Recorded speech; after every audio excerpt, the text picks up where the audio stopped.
whenever you're going to be bagging fish for auction or shipping or just transporting them, it's always best to fast the fish for a short time before so that they can get everything out of their system.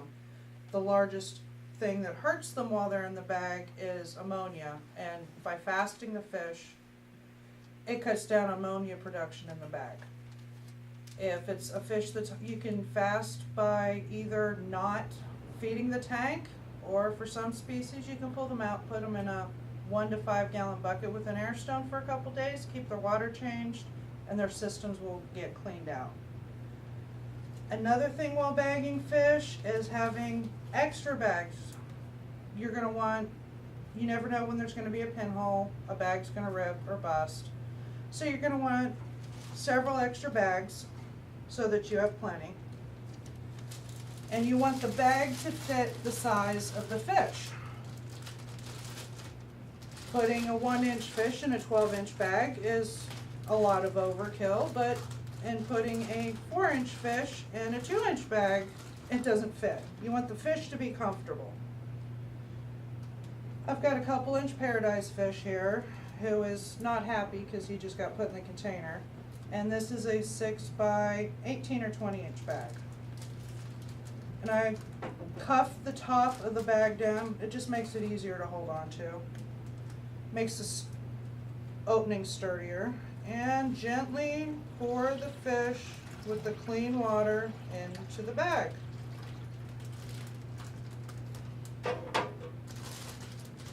And you want about 1/3 water to 2/3 air. That's enough room air and water for this size of bag for the fish to be comfortable and be able to make it through an auction. And to close this up, you catch the air in the bag and just grab it at the top, pull it down and give it a couple twists.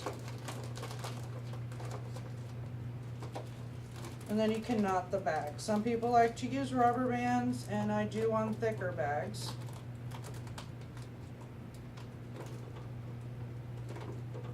But this is not a spiny fish, and it doesn't need a thicker bag, so a knot will work just fine. Give it a couple extra tugs to make sure it's secure, and the bag's nice and taut. There's plenty of air. The fish is comfortable laying both ways in the bag. There's 2 corners over here, and if this was on an auction table, I would bring these in and tape them so the fish cannot get trapped on this side.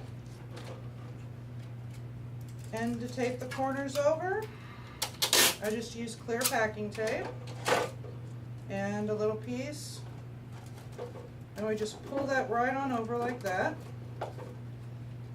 Gently roll the bag back over. Get another little piece of tape.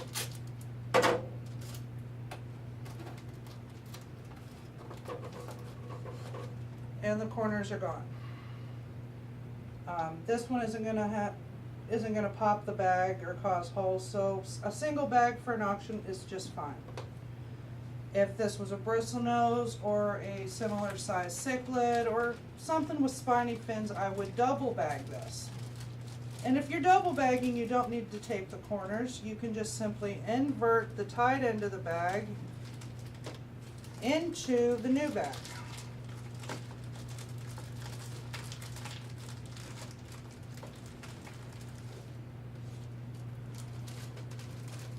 And slide the second bag over the top. And when you bring this up to secure the second bag, it will do the same thing that the tape did, get rid of those corners.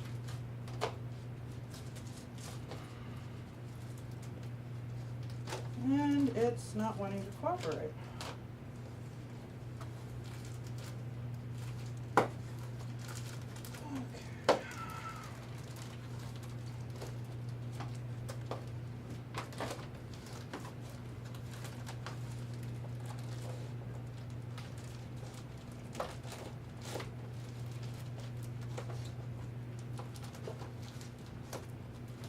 Okay, this usually goes much smoother than this one.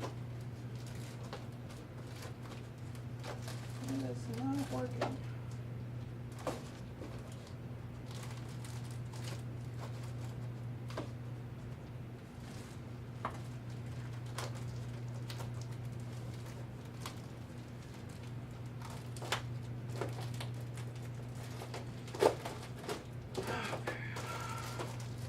Okay, this usually goes much quicker and smoother than this, but today it's not.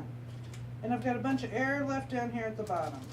You can gently press on this and leave this open up here at the top to get this excess air from the bottom to escape. Usually it just slides right on though. Of course it would do this while I'm making a video. So you got the extra air out. You can finish sliding the rest of this bag up.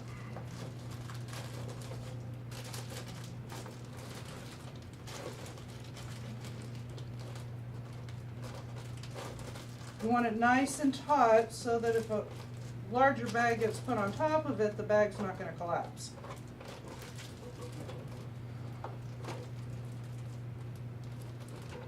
I need some more bag.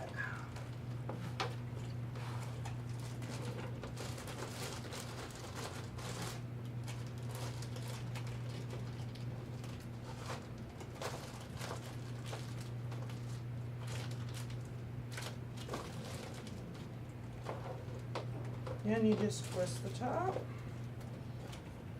Make sure those corners are folded in if it's not taped. And then just make your knot. Or use a rubber band.